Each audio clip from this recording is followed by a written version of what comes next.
Here we go. Good morning, everyone, and welcome to another one of our Costa's Edible Garden Odyssey tours ahead of the Urban Agriculture Month. Of course, well, it's not ahead of the month now because we are in November, which is Urban Agriculture Month, and I'm very excited to be able to bring you another one of these odysseys before we head into the Urban Agriculture Forum come the 17th, 18th and 19th of November. What a beautiful evening and morning we've had to see this rain. So many places around the country really dry. I've just been up in the hinterland of the Sunshine Coast in Queensland, and it is very, very dry up there. And as I left, I told them, I said, I will leave. I'll create a vacuum for the rain to come in. And I believe as I was driving out of the Woodford Folk Festival site, I drove into rain, and I just was like, keep going, get up the hill, get in there. And I know that the South Coast, as you'll hear from our wonderful first guest, they got more than 120 mil last night. It rained in Sydney, and I just hope that those people that need it, and particularly those areas that are under threat from fire at the moment, I hope that they're getting the rain. I'm coming to you from home here in Sydney on Gadigal and Bidigal land of the Eora, and I want to acknowledge that everything about the Edible Garden Odyssey and Urban Agriculture Month is about connecting people to the land, connecting them to their food system and looking after the land. And we want to acknowledge that that's been done by First Nations people for hundreds of years, and we want to continue that ethos with everything we do through the forum. So thank you for being here, everyone. If you can let us know what land you are coming to us from. I can see Karen's here, Brody Pollard's here, Fee Humphreys, welcome. Stephanie Roloff from Batlow, all the way down in Batlow. I was near the Batlow turnoff last weekend when I was in Wagga, and came off the Sturt Highway onto the Hume. And can I say, I was quite saddened this time last Sunday because I was driving from Wagga back to Sydney, and I saw more dead kangaroos on the road between Wagga and Gundagai than I've seen in a long, long time. But I think it's a reflection of all the rain that we've had. All the kangaroos have gestated and given birth, but now things are drying up, and as a result, they're looking for greener country. And yeah, the road was just strewn with them. It was not a good thing. Okay, let me see before we kick off. So we've got Phil Seymour from Zetland. Good on you, Phil. We've got Julie McLean. She's on Awabakal country up at Lake Macquarie. Sheila's from Burpee. Salamat Pagi from Yagle country. Helen, welcome, Helen. Good morning, Ange. Marina's joining us from up in Brisbane. Welcome, everyone. Love our wildlife festival in Cygnet. That's great. And Janelle McIntosh, Hornsby Shire councillor. Good on you, Janelle. Thanks for representing. Coming from Biripi, Jack White, welcome. Bren Usher from Inverell. Wow, we've got a great mix of people. So jump in, people. The captain has announced we're ready for takeoff. Seatbelts on. Here we go. I think I'm ready. I'm stable. And we're jumping in the Costa Vader, and we are heading south, everyone. Well, for some from Batlow, you're going to be heading north to the the wonderful Illawarra, where we are catching up with Sarah from Pope's Produce. Tanya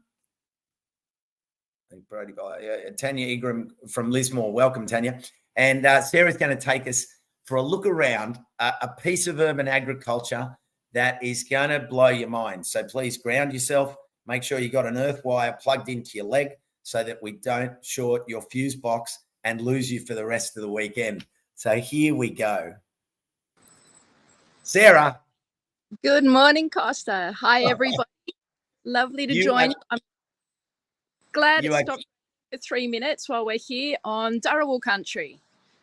So I would love to take you all on a tour of our backyard. We've been here now for 12 years, and the people we bought it from have been here for 100 years before that in their family.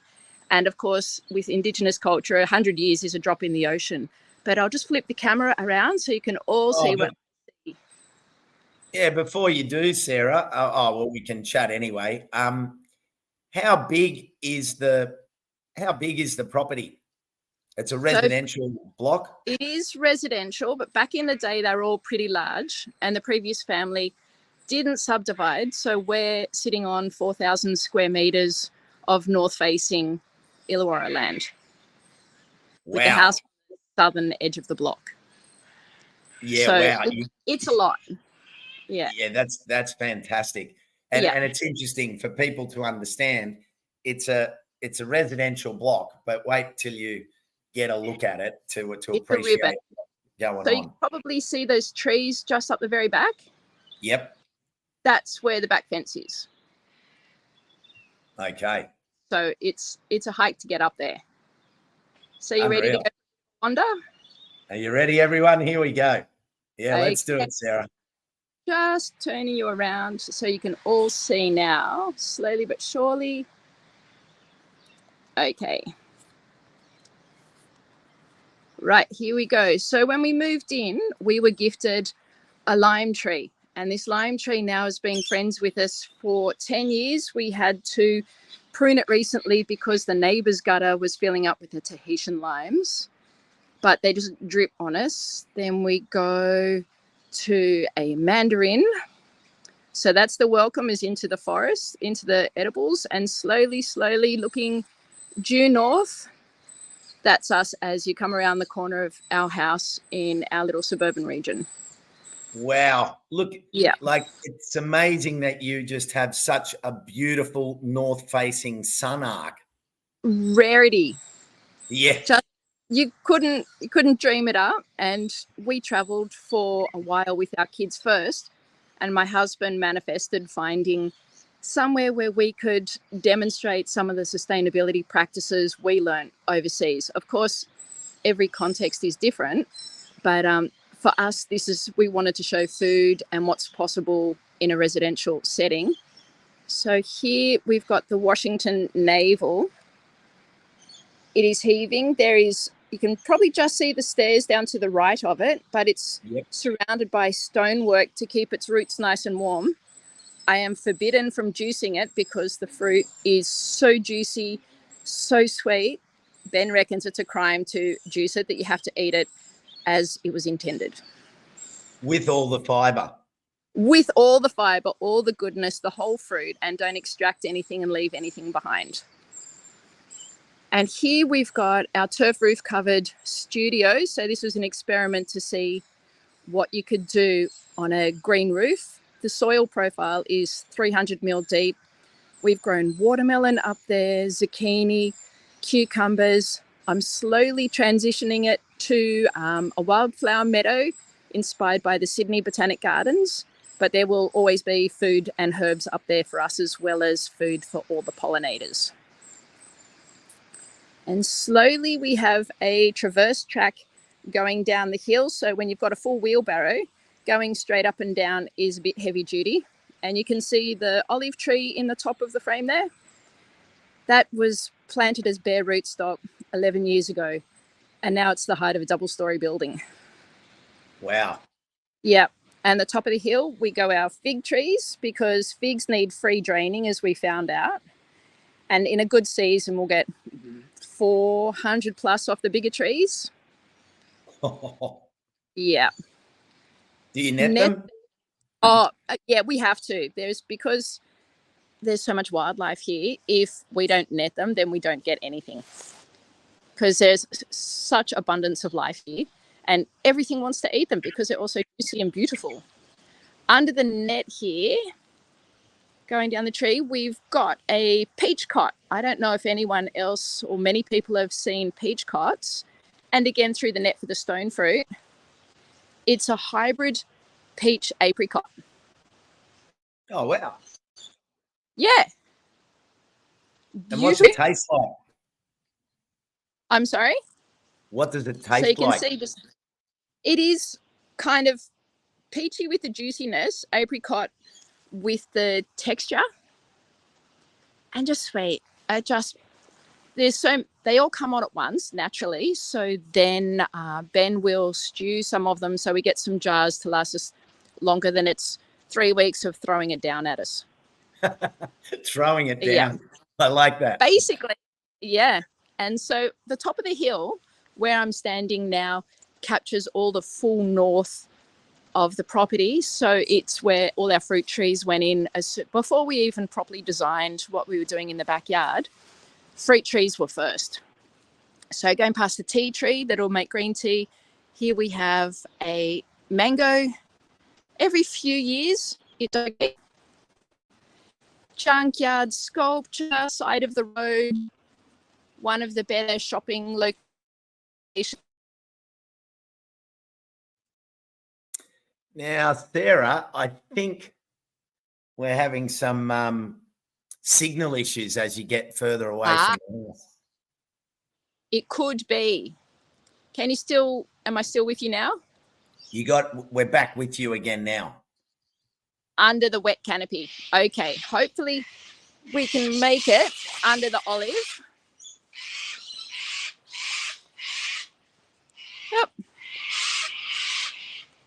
So then we've got down here a little structure, but on the southern side of the structure, we have our native finger lime and a Brazilian cherry as well. So they get protected on the north. It's getting close. The finger lime is just starting to fruit up now. You see them there? Oh, yeah. Wow, Yeah. that's a good sized finger lime too. That's a small tree. Yeah, so in comparison, yeah. And the spikes on these trees, next level. You have to be so careful pruning them, going anywhere near them. The smaller bird life love them because then they can make their nests in there and stay away from predators, humans, bigger birds.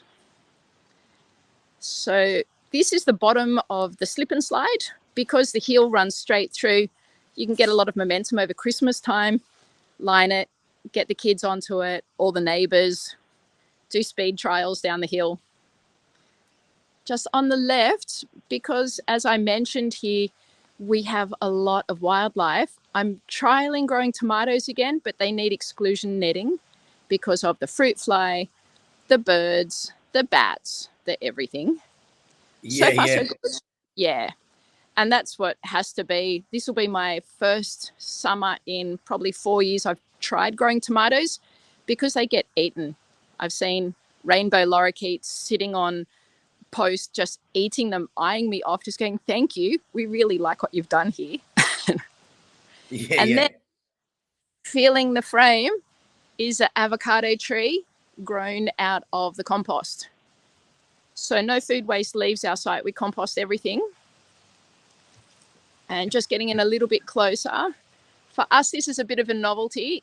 And so this year, who knows how many. The last few years have only just been starting to fruit up.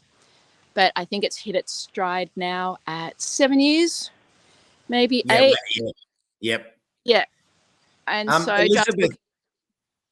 Elizabeth asked, do you need to prune the finger lime at all, or is that just being allowed to roll? We only prune it to keep it off the path. So I'm still learning about finger limes and just keep it off the path.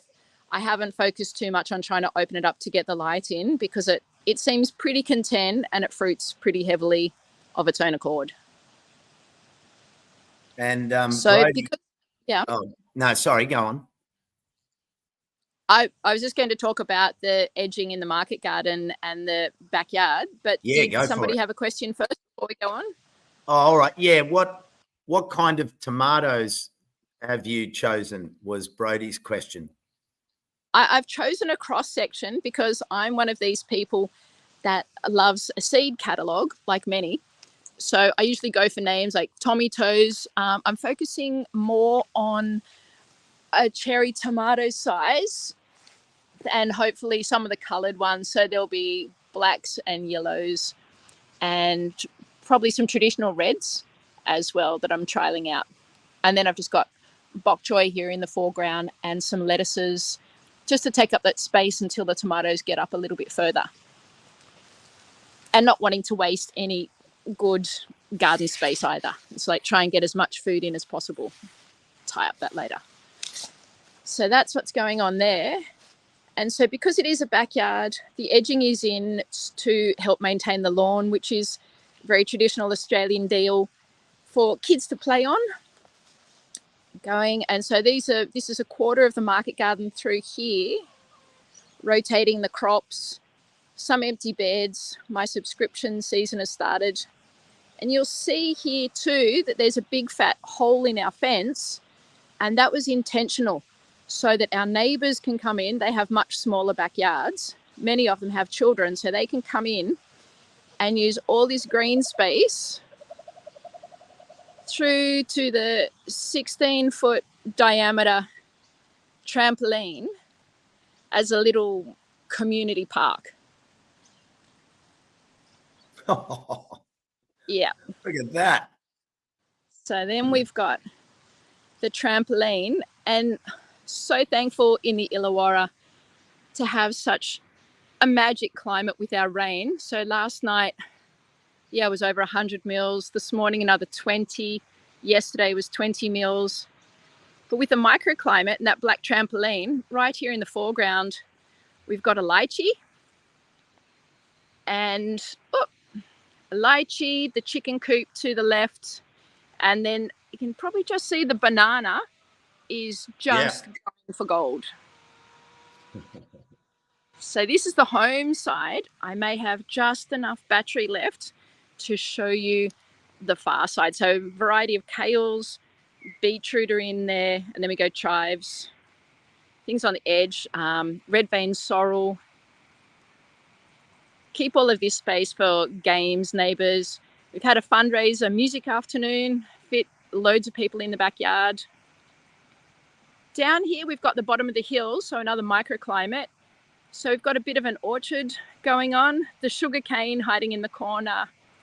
Here in the foreground, we've got feijoa just starting to fruit up. Just looking for some of the flowers that are really, really pretty. There we go. Oh, and yeah, you can see edible. Them clearly. Yeah, good. Sometimes there are mysteries in the garden, so we've ended up with dragon fruit as well. It has fruited. It's a treat coming down at night to see the flowers open up, so for the nocturnal pollination. Yeah. And then maybe you can hear the creek in the background yet. Maxine asked, what was the edge on those garden beds that you mentioned? A hardwood timber. Just untreated hardwood timber that Ben found from a junk pile or something like that. Eventually the hardwood will rot down, but around here we're more about reusing materials and using found stuff rather than going and purchasing new. Karen says that you are the neighbours we all aspire to have. Thank you. It's nice to share, make more friends that way. Can you hear it now, the creek from last night? Yeah, it's coming through loud and clear. Yep.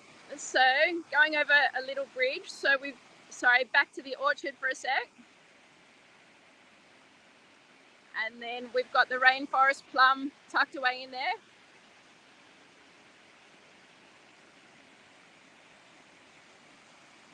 So this is my path to work each day in the market garden. That's a beautiful path. Yeah. And the commute's tough to take. Yeah, that is a tough commute, having to listen to that, listen to all that white noise. Exactly. So this is a persimmon here that's clinging on for the bank. But as we come back around, it's actually fruiting really well for the first time in years and years. So just starting to see it popping up there. Maybe this year it's fruited more than the possums could eat. Even though we keep our paths covered, this is how much rain we had last night through the wood chip and the sawdust paths. Oh, it wow. just absolutely sheeted down. Yep. So then here we go, opening up to the garden with orange trees. So we keep our fruit trees on the side, and then the pomegranate. And so, yeah, this is a 5-minute walk from a local bus stop with a supermarket probably 7 or 8 minutes down the road.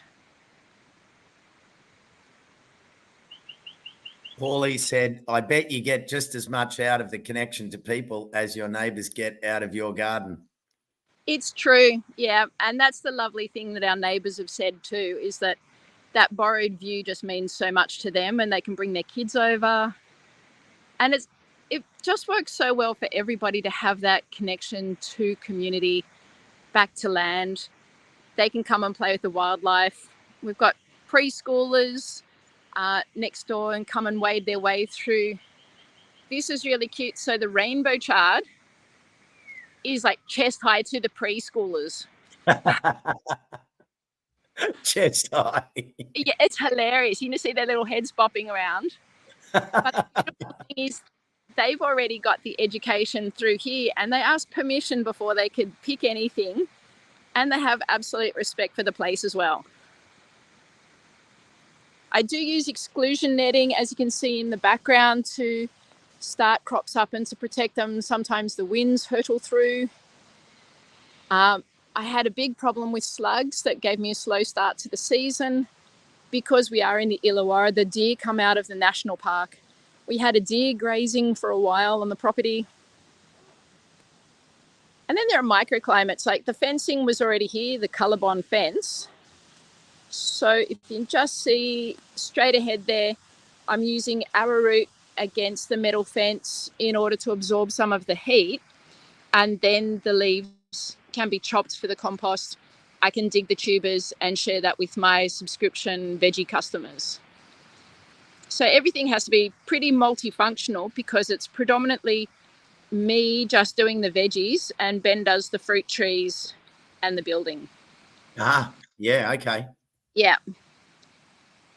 We do have volunteers come and help us out, but the systems have been designed so we are the main players in all of it. And then right up the back here, we've got bees on that little lean-to shed. I assembled the hive one day and then I saw a swarm in the air, a massive swarm. And they went, oh, thank you. And they moved straight into the hive without me having to do a single thing about it. I know. You got some solid juju going on there. Yeah. All we think of is that, you know, the land is teaching us so much. We're trying our best to keep up with the lessons it's sharing and then sharing that knowledge around too, because without urban agriculture, you know, we've got to build up a little bit more community resilience, and those skills that once upon a time used to be commonplace, the world's changed, so they're not so commonplace anymore, of how to grow food, how to store it, how to look after yourself, what to eat in what season. Giovanni asked, how do you keep up with the weeding? I struggle in my garden. I struggle too. Sometimes it's better to change your perspective and look another direction. Onion weed has been a massive problem for me this season. Now I'm just trying to keep it out of the garden beds. And the other thing too is, you know, it's a living vegetation that the soil needs all the same. So you can leave the weeds there, keep the soil covered, or you can strip the weeds out. And if you leave the soil naked, well, then the soil starts dying off. Yep. So in this structure here, this is my compost waterfall. So we compost everything from the house, from the garden. And this is the bottom of it. So I've potted up, divided some rhubarb to keep in the part shade. And then as we go further in, the middle section is mostly finished, and I usually keep it covered to keep the heat out of it. And at the moment, it was more about keeping the excess moisture off it so it didn't run down the hill. And this is what we've got now. Oh, yeah. I'm just getting my platter to serve some up.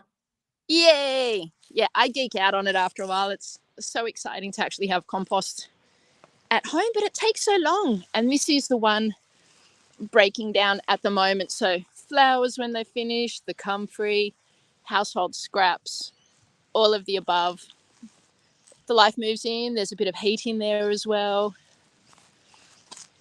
So there's enough to keep me out of trouble most days of the week. And then I have a little art studio poked in over the side there with the colour bond, with the laser light roof. So, fantastic. Yeah. Wow, what a tour. Thank you so much, Sarah. You've just given absolute pleasure. Yeah, for everyone watching, the questions have been fantastic. A living, evolving ecosystem, nature enveloping a food forest that uses the army of good bugs and microorganisms. What an amazing space. Do you use animal manure in the garden? Only from the chickens. We're down to 2 chickens now, looking to up their little community. And I used to have compost made by a local guy until he retired, and he was out of town and would have livestock from the neighbour's dairy farm. When it became dead stock, would be included in his compost. So occasionally I would be spreading compost and have a jawbone or something like that pop up. Oh, well, look, we could tour around in here, but we're about to jump back in the Costavator because we're heading off to meet the Mayor of Randwick, who's waiting for us at the sustainability hub up at their community centre, and I can't wait to show everyone. And Philipa's going to show us around there. But for those of you watching, you have the opportunity to visit Sarah's garden as part of the Urban Agriculture Forum day of regional and Sydney garden tours. So you'll be on the Sunday, correct, Sarah? That's correct, yep.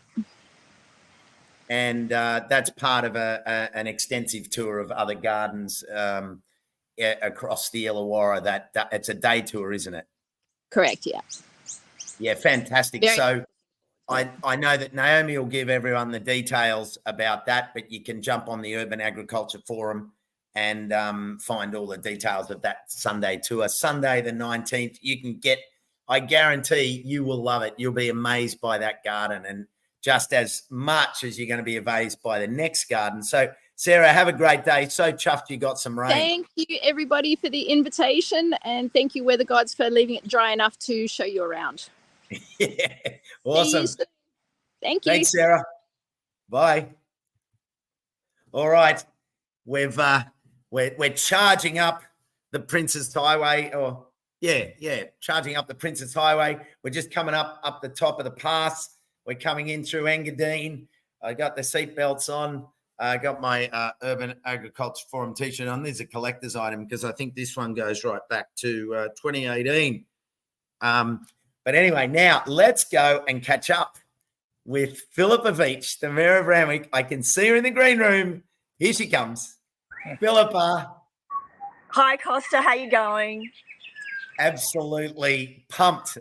Such a good tour. I don't know if you could see while you're in the green room, Sarah's garden down there in the Illawarra.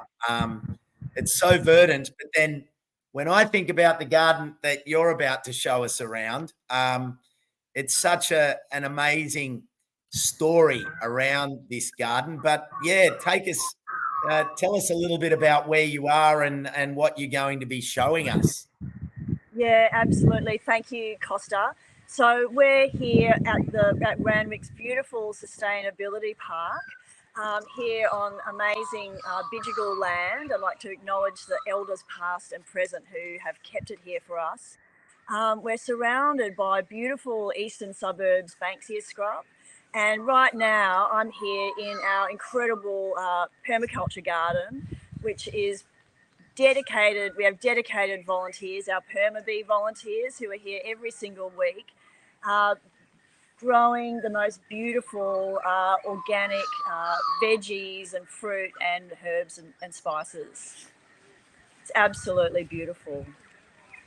Now, tell us a little bit about this area behind you with the raised garden beds and all the education boards up on the wall that I can see behind you there.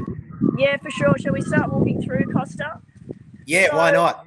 We've got these amazing raised beds. The permaculture's been going for, well over a decade now, since about 2016 or so.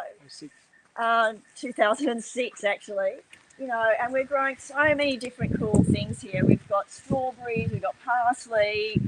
People come here. We've got our great volunteers, about 25 to 30 volunteers rock up here every week. And they come through, they have a great time in the garden for a couple of hours. And then what happens is they go in, or we all go in and actually cook the food together, which is fantastic. Wow, and you can see there that there's a variety of different styles of raised garden bed to illustrate to people the different things that they can use in their gardens. Yeah, exactly. So we've got salad vegetables, we've got strawberries, we've got cabbages. Here's some sage and some mint here. We've got some tomatoes over here. And it's all raised, so it's designed for anyone to be able to use. And one of the great things as well is that we've got sort of the education going. So if you're lucky enough, you can take those skills that you learn back and do it in your own garden. Or if you're not able to garden at home because you live in a flat or whatever, you can come and do it here in the community. So you can come and garden here with others, as a group, and get involved. And the other thing is we have this great education situation going on. So this is like our mini little sort of urban tiny garden, I suppose you would say. We'll go up a little bit closer. So if you live in a flat or just have a very small patio, for example, this is like a vertical garden. So here we're growing strawberries, which is gorgeous. And you can see how it's sort of all stacked up here. And then if we go across, this is a kind of reticulated water. So you can probably see some of the water kind of dripping down through. This is kind of a great demo here from what you can do. And down here, there's a little tank, and it actually draws the water back up again. So it's like a self-sustaining thing. You can fill your little tank with the water, and it kind of, if you don't have so much time yourself to be constantly maintaining a garden, it kind of keeps that going. It's obviously great when it's really, really hot weather. It might be in an exposed site where it gets a lot of sun, and that water just keeps those plants alive. The other thing we've got over here is an insect hotel, because we know how important insects are for the health of our gardens and our plants. And, in some of those massive heat waves, they really are under threat. So we've got a very cute little insect hotel. It's mostly for native bees, which we love. And you can see some of, I don't know if you can zoom in there, but there's some tiny little holes where all of the native bees go. And it's very, very cool. I'm going to show you. I noticed that there's a couple of rooms with the doors closed, which means there's a bit of nesting going on in there. I could see a bit of nesting going on. We're trying to build up, some new hives and so on. So yeah, it's also a bit rainy, so I think they're trying to stay out of the. Yeah. What sort of rate? Wet. What sort of rate does the Randwick Council charge for the insects there to book a room at the B&B? That's right, exactly. It's a very cute native bee Airbnb, and no charge at all. Though we do expect a little bit of volunteering in the gardens from our native bees to help pollinate. Yeah. So they're going to pay. Quid pro quo situation there. I'm going to just we're going to look at one other thing here, which is really cool. What we're as part of our recycling program, you can have a look at this little garden bed here. It's believe it or not, this is made from recycled soft plastics. So we've actually got all this cool garden furniture, garden beds and so on, and they've been made out of recycled soft plastics. And we're getting some passion fruit growing here. We've also got some grapes growing over there. So we're trying to tie in all of we've got a great recycling centre as well. So we're trying to see what we can do to sort of reuse all that stuff. Yep. Now, where are you? So you're walking out of the demonstration garden now. If I remember right, is that? Oh, so you've got some of the raised beds there for volunteers to grow in? Yeah, exactly. Because the whole idea is that this actually gives us a bit more space. You know, it expands the amount of space we've got to grow all of our, veggies and salads and stuff like that. So, and it's also great if it's, if you've got mobility issues or whatever, you can just stand up and do it. You don't have to be bending down close to the ground. So, do you want to just come and have a quick look? We've just got your classic, salad, veggies and so on in here, which and these are like our great wicking beds, and so they've been going for a while as well. Yeah, so that it's an absolutely great setup here. So if you are, for anyone based in Sydney, just to come out for the day, it's open. It's always open, like it's free. Everyone can go through. So I just encourage anyone to come down and have a look around. We have people coming down here all the time. All the residents come down. There's areas where you can walk your dog, and there's a playground. If you've got kids, you can come and have a look around, take your kids to the playground and so on. More little herbs growing here. We're now walking up to our urban forest. We've got a beautiful olive tree here. We've got a tuckaroo. We've got a bit of lavender mixed in, which is great. It smells absolutely beautiful. We've got some figs growing here, so we're trying to grow more trees and so on. And again, it's that combination of having the site here where people can come and actually participate, but also that education. So if you want to, you can take those skills back home and apply them at home. The interesting, for people listening, the interesting thing, this garden was developed in such a beautiful way by Fiona. I've just forgotten Fiona's last name. Fiona Campbell. Fiona Campbell, that's right. Fiona Campbell. And she literally started that first section that you showed with the veggie, the brick veggie beds, and then built it, and then brought it around here into the food forest. And then, and as people, just so people understand, this was, if you were to try and get funding to build what's there now, people go, no, we don't have the money. Whereas she just did this as this modular, incremental creep. And now the city of Randwick has such a valuable asset. It's unbelievable. We do so many programs here, Costa. I'm going to just take you up here for a sec.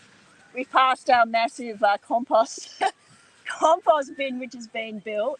Now, we've got a bit of a expanse of green here. It's going to be a bit more green after all this rain. And this is our classroom, and this is where we run some of our, and that early work setting up those gardens has just expanded to this incredible program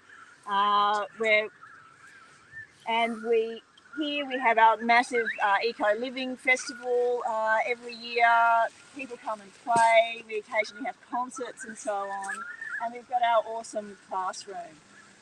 The way we actually, we're very fortunate in Randwick. We actually have a funding source to pay for all this stuff, which is our environmental levy. And so it pays for this beautiful garden, all the incredible programs that are run by our really, really dedicated and highly knowledgeable sustainability team.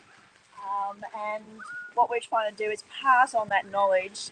We got, kids coming here from all the local schools and from across Sydney coming for these education programs, learning about this stuff, learning about how to grow food, how to recycle, how important the environment is. And it's just such a great place to be, It's our community absolutely loves it. We had a comment here from Helen saying, I love the results of the creep. that's exactly it, Helen. It was this slow creep, and Giovanni was comparing it. He said this is a bit like series in Brunswick, where you can, and that's actually correct, Giovanni. It's that local version of series for the Randwick municipality, and it's going gangbusters. Now, where are you now, Philipa? So this is actually our native food trail. So you've got a whole bunch of stuff here, trying to develop more knowledge in our community about just the abundance of native foods we have growing. A lot of this stuff you will just see. We're in a beautiful coastal area here at Randwick. So a lot of these plants you might actually come across as you're just walking around the area without realising it's food that you could actually kind of consume yourself, grow and eat and cook. So we've got some Warrigal greens down here. It used to be, the other word used to be like native spinach, or I think another word used to be tetragon, actually. Tetragonula.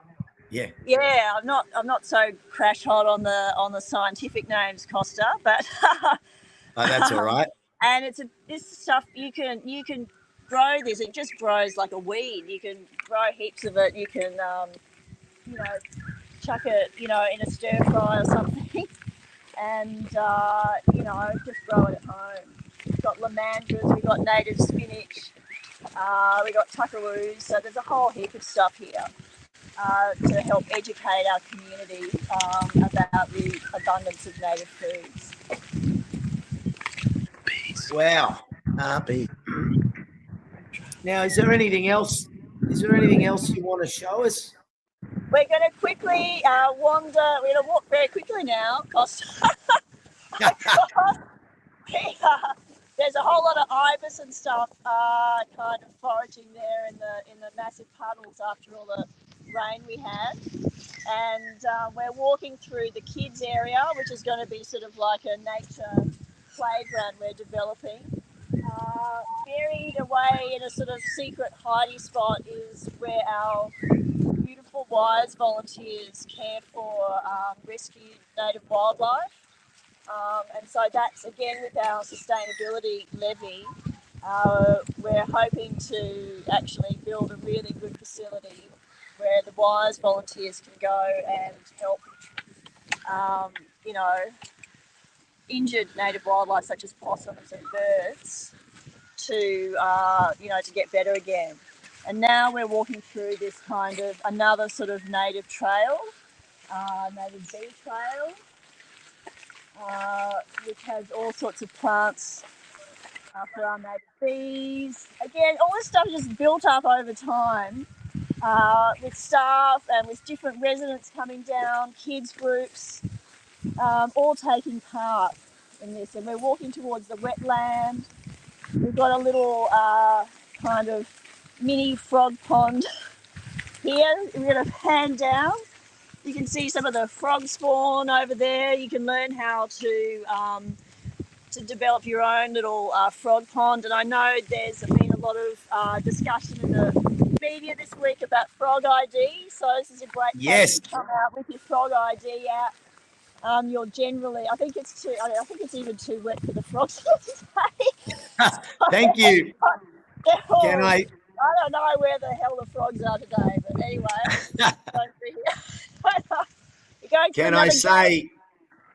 Can I say thank you for persisting, because I know the rain's been heavy and you are pushing on. We are pushing on. We're almost at the end, Costa, because I can't leave our wonderful viewers without seeing our wetland, which actually has, like, the last couple of years with the La Nina, it was absolutely full, but other times it's bone dry. So when there is water in there, it's a real treat to see. There's so many birds and frogs, and it's just such a beautiful spot. So we're almost there. And, again, this is a beautiful, accessible path. People can walk. Literally, it's a great place for a walk around here because you can walk all around. If you don't want to garden, you just want to spend some time in nature, which is so important at the moment. You can come here, you can just come and hang out, spend some quiet time, or come with your family. Yeah, anyone, we'd love to have you here in Randwick to come and visit our environment park and just get inspired by some of the just beautiful nature that here is honestly just lovely. So we're going to come down here. And I don't know if you can hear all those magpies. There's actually a galah behind us as well, up in the tree over there. A couple of galahs. And there's our beautiful wetland.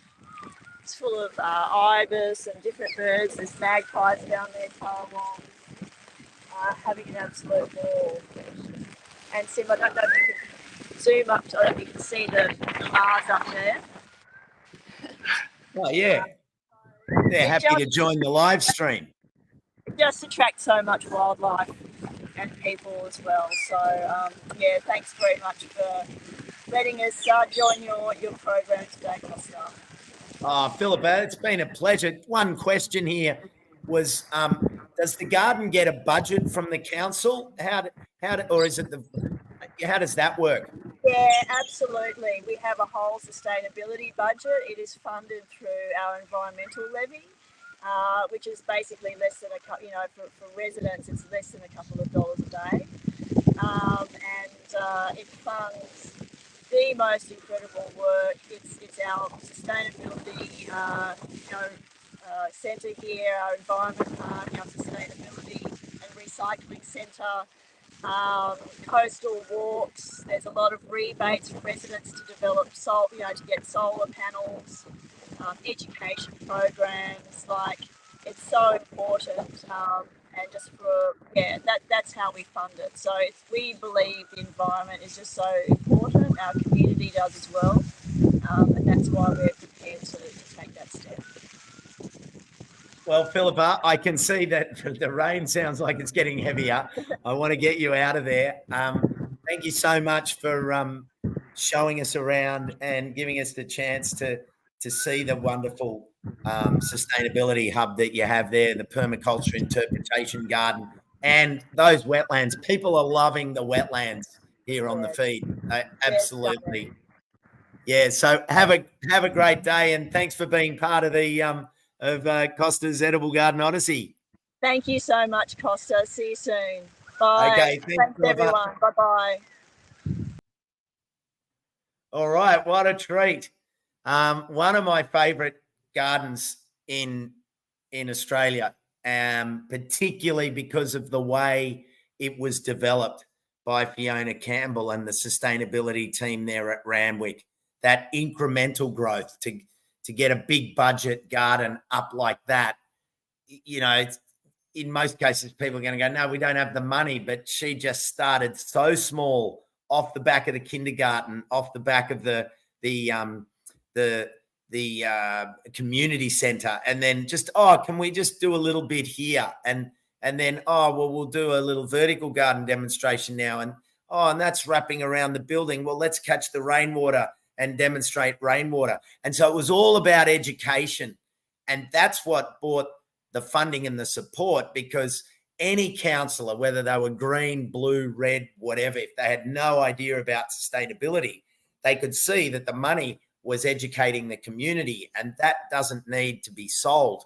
And then it just grew, and it went around the building, and then they got the pavement, and she worked with a wonderful landscaper who created those things so that it did have that educational component, and slowly it just gained a momentum that then got the funding to do the education centre, and then the whole village green, and then connect that to the wetlands. And it's one of those modular examples that I think anyone watching, any councillors, I know we had a councillor on there, instill in your community groups that idea that if you don't have the chance to get the big funding, just start with the plan. Fiona had a plan from the top, and she just worked it. It's a great project. So big thanks to Philipa for giving up her time and giving us the tour. Now, I'll just text. So what have we got here? I'm just checking the comments. This one from Sarah. So beautiful to see local councils creating this kind of regenerative magic. Yeah, I totally agree. Enos, so perfectly done. Paulie, position for community gardens is so important. Exactly. That's how, and Giovanni, that's how these gardens start, just slowly take vacant. You see the easements in Melbourne where residents take land for bigger gardens. Exactly. You know, those micro steps. It'd be wonderful if all councils could support similar projects. Well, that's why it's great to be able to showcase this sort of stuff so other councils can see it, but more so other community leaders and other community groups can see it. Stephanie just saying big thanks for showing us. Beautiful. Danielle, refreshing. Oasis in the city. I agree. Julie McLean. And Helen Reynolds. So much change since I was last there about 10 years ago. Did lots of great workshops. Yeah, it's been going. It's been going for a good time.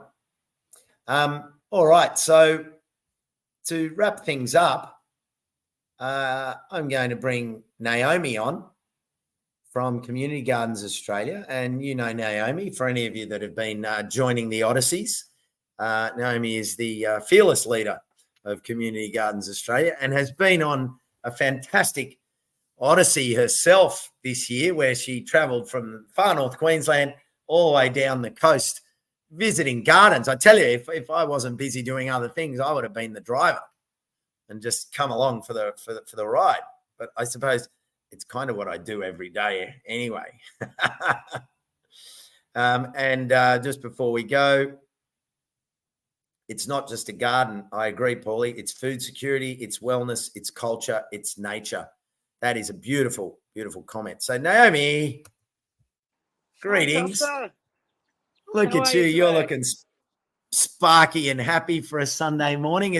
Where are you? I'm on Ngunnawal country, Costa. I've just moved to the outskirts of Canberra. And I'm very excited and sparkly today because we're about to plant about 100 tomato plants today, myself and my friend, in our garden here at home. So very exciting day. The frosts look like they've ended and we can get the tomatoes going for summer. So happy days. What a great Unreal. Odyssey this morning, hey? What a couple of fabulous gardens. That was really Yeah, inspiring. yeah. And Oh, now look. I've got the big trouble of trying to decide which tour I'm going to go on the Sunday, the 19th, because I want to go and see all of these gardens. I don't know which one to choose. Yeah, exactly. Well, look, I mean, the Illawarra tour is a full day tour. Yep. So you get a lot of bang for very little bucks Yep. to see gardens like Sarah's, and you also get to see Aaron Sorensen's work with the Living Classroom at Warrawong and a couple of the community gardens. But if you don't have the opportunity to give the whole day, tell us about some of the other, because I mean the Randwick one is, there's some that are, an hour or an hour and a bit, and then you can wander around after your tour. But yeah, how does it work? And there's even a cycling one as well. There sure is, Costa. Yeah, we've got 7 different tour options for participants on Sunday the 19th. So as you mentioned, there's the full day down to the Illawarra that's taking in about 4 amazing urban farm venues. And I think we finish up on that one at Glenburnie Ducks Orchard for a tour around their amazing property there, and finishing off with a nice sparkling cider before jumping on the bus heading back to Sydney. We've got a tour around Randwick and some of the community gardens there, which includes the permaculture demonstration site that Philipa's just shown us. We've got another tour that's probably about 6 hours around the inner west, so you can visit some of the community gardens and food forests there. If you don't have much time and you just want to pop in and see something, you can do a 1-hour tour of either Pocket City Farms or the Sydney City Farm, which will be amazing. And then there's the awesome cycling tour, which will take in both of those, as well as a couple of community gardens. And there's a brilliant walking tour with Brendan Moore from Botanic Gardens Community Greening Program. And Brendan's going to take everyone walking around the gardens of Redfern.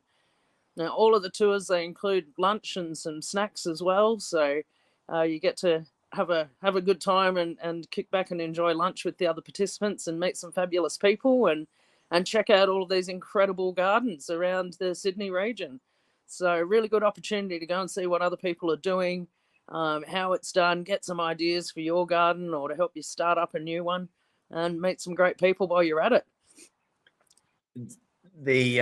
The comment here from Stephen, that's lovely, Stephen. Thanks for sharing. Really enjoy the virtual tours, so those of us that don't live in the region still get to see such incredible gardens.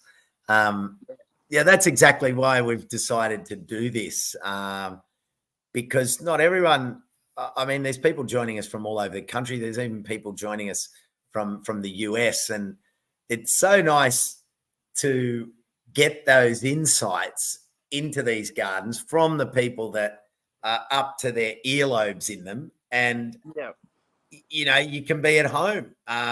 We're just doing this. I literally just strap in and bang, you know, the technology gives us this chance to share these gardens and, you know, just one or two simple little ideas. I mean, you look at Sarah's presentation and she talked about how she's using the arrowroot to keep the corrugated iron cool, or the fact that she put the finger limes on the south side of the structure, which is exactly where they grow in a forest situation with that protection.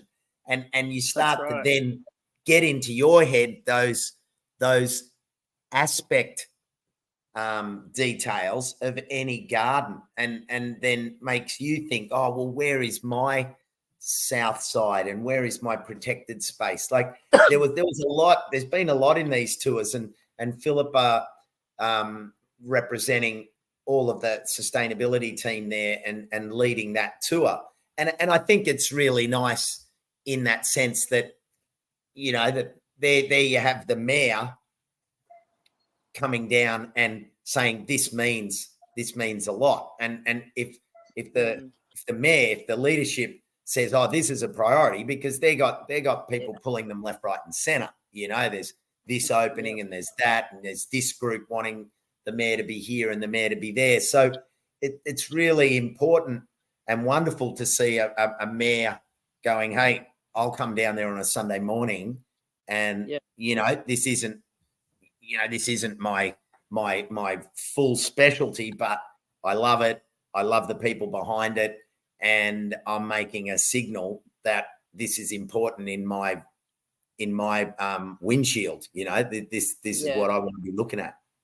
Yeah, so true. It's really lovely to see that, isn't it, Costa? And that's the sort of thing that we, you know, hope that people like Philipa can spread to other local governments around the country as well, to show them the importance of teaching people about being able to live more sustainably and to grow their own food and to value our native wildlife and our native plants and the insect life. I liked how she kept talking about all the insects and how important they are to our gardens, because they are. Our gardens don't operate without them. So, yeah, it's really lovely to see that support coming from a mayor for something that, you know, you and I know how important it is. Yeah. But, yeah, I love how she expects the bees to pay for their accommodation by volunteering. A bit of quid pro pro. There's no you got to put the effort in, and you'll give you your digs as long as you put in for us. That was a good line. Yeah, no, that was brilliant, definitely. So yeah, so we're hoping, you know, by showing people around this, that those in the Sydney region that would like to come and join one of the tours on Sunday the 19th, there's still plenty of seats available and lots of options there for you. There's lots of affordable options as well. We do have concession ticketing on all of those, so please jump online and grab yourself a ticket. The website's scrolling across the bottom there, and Costa's just put it up at uaf.org.au, and you can see what's going on. And also, like, just talking about the online side of things that Stephen mentioned before, because he's out in the regions and can't make it to these tours, but also for the Urban Agriculture Forum, we're offering that online as well. So if you can't make it to Sydney to be a part of the forum, there's not just the tours where you can go and learn all sorts of amazing things about urban gardening, but also the whole forum, 2 days of workshops and talks, and there's some amazing speakers as well. So if that's of interest to anyone, you can join that online too, and that's quite cheap, and all the sessions will be recorded so you can watch them as many times as you want afterwards. I think we've got over 70 speakers now, Costa, for the 2 days. 70? So 70, I know. We're going to keep you busy with the emceeing, that's for sure. Holy dooly. There's really, really amazing stuff that people are going to be speaking about. So if that's of interest to people too, grab some tickets to the forum. There's still plenty of those available, and the online aspect as well. So yeah, we'd love to see heaps of you there, and we'd love to see people joining the tours. And we'll be doing another one of these next weekend, aren't we, Costa? So for those that aren't in Sydney, you can join us and have a look at a couple more of the gardens that we'll be visiting on the tours. So, and you and I have just got this really tricky job now of working out which one we're going to go on. So, I can't decide. No. I don't even want to go there. No, it's too difficult, isn't it? So many wonderful places to visit. So, yeah, we'll make it happen. We'll choose one. Yeah, exactly. Exactly. Lots of we've got a nice here, Enos. Lots of handy info and tips to make your garden thrive. The ideas are endless. Keep your notebooks handy. That's right. Definitely. And it's interesting, the Urban Ag Month is just getting so much support with different activities, across Sydney today. Unfortunately, well, the rain is valuable. Probably a little bit of a problem for all those garden hosts across Sydney today that are part of the Sydney Edible Garden Trail. But big call out to all of you out there, and thanks for opening your gardens and supporting not just Urban Agriculture Month, but just community gardens across the board. That's it. There's so many things happening this month, Costa, with Urban Agriculture Month. So if people want to know what else is going on, you can jump on the Urban Agriculture Month website, uam.org, I think it is, or urbanagriculture.org.au. But just look up Urban Agriculture Month, and we've got a calendar on there, and you can see all of these events happening around the country. We've had massive uploads of events in the last few days, hundreds of them going online. So there's something happening. Yeah. There's stuff happening all around the country. So jump on there and have a look. You might find that your local community garden's open and doing a bit of an event. There's workshops happening. There's urban farms that are opening their doors to people. There's lots of stuff going on. There's video screenings I've just heard that are happening as well of, I think, Rachel's Farm, the new documentary that's out. Yeah, there's a lot of stuff happening all around Australia. So jump on there and have a look, and you can come and join in with something that and learn some new skills, learn some new ideas, meet some new people. So, and obviously we've got the flagship event for the whole month is the forum in Sydney on the 17th to the 19th of November. So, yeah, get online, folks, and have a look at what's out there in your area and join in the fun. Because it is fun, isn't it, Costa? Oh, yeah, it sure is. I mean, awesome. the garden tours are sensational. And I mean, the day last year's Urban Agriculture Forum was fantastic, and it's wonderful. There's even an Urban Agriculture Forum happening in Brisbane this month as well. Yep, there is. There's one in Melbourne. One in Canberra. Yeah. So when too much is never enough, which is brilliant, because November is building its reputation as Urban Agriculture Month, and it's all the events that make it, really. That's right.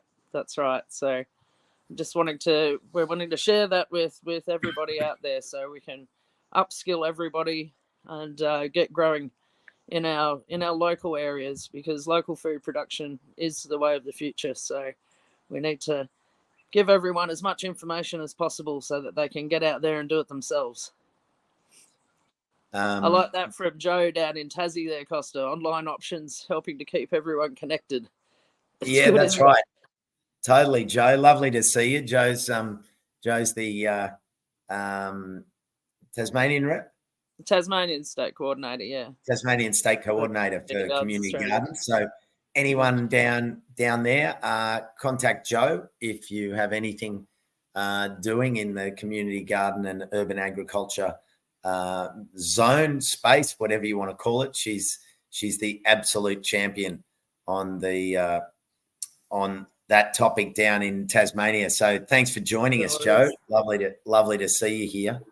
Yeah, Joe's got a lot of events happening throughout the month too, Costa, which you can find on the Urban Ag Month map as well and calendar. So there's lots of things happening down in Tassie throughout the month.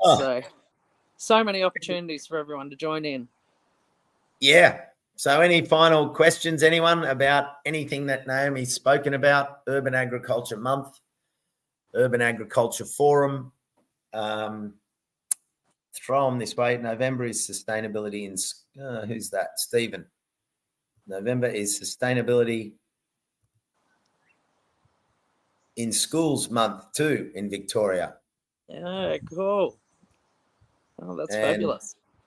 Paulie, I love being part of Community Gardens Australia. Helps our little community garden connect with others. Yeah, that's it, Paulie. Totally agree. And Joe, pleasure to see you both from the shed. God, I'm a bit lush then. I'm sitting in my kitchen with my Naomi buddies, of course. They're all here. And if anyone missed November, I had Cost of the Garden Home had a big November live broadcast yesterday, which was good fun. And then straight into this one today. So my world is good. Well, I suppose that's about it. Naomi, any final thoughts? No, I think that's it, Costa. I think it's been a wonderful little odyssey this morning. And, yeah, look forward to doing it all again next week. And next week we'll be able to go to Whites Valley Creek Park, which we were supposed to visit the food forest there this morning, but they got torrentially downpoured off their site. So they couldn't join us, unfortunately, but we'll visit them next week. So that'll be really good. And Paulie just said, for anyone in South Australia, last chance to drop in and see Sophie Thompson's incredible garden up at Mount Barker in the hills outside of Adelaide. It's a short drive up the hill. This is her final open there because she's moving on. And it's a garden well and truly worth seeing. And I will be there tomorrow. So come and say hello and be part of this special final tour. And there's great things going on there. There's all the local butterfly, birds, frogs, all the different groups are there. It's like a mini expo, really, all set in her garden. So, yes, Paulie, I'll see you there. And Sarah, thank you both so much for sharing the awesomeness. Well, thank you, Sarah. Opening up the Pope's Produce Garden. That is one special place on the planet, let me tell you. Sure is. Yeah. Brilliant. All right. Well, I think thanks, guys. Next time you're in Woodford, cool stuff happening here. Oh, there you go. Natalie. Thanks, Natalie. I'll be in Woodford later in December. So definitely. Thank you for your organising efforts. Such a pleasure to watch. Thanks, Karen. Great to have you on board as always. So thanks, everyone. Naomi, have a great week. I'll see you here next Sunday. And Annie, all the way over there in the US, you are a champion, always online with us. Thank you. And Giovanni, I'm jealous of Sophie's giant netted garden. Yeah. Well, let's not go there. That's another thing. Pack your gnome suit. I definitely will. All right, everyone. Thanks, Naomi. Right. Thanks heaps, Costa. I'm off to go and plant some tomatoes. Go for it. Have a wonderful day. See you, everyone. See you.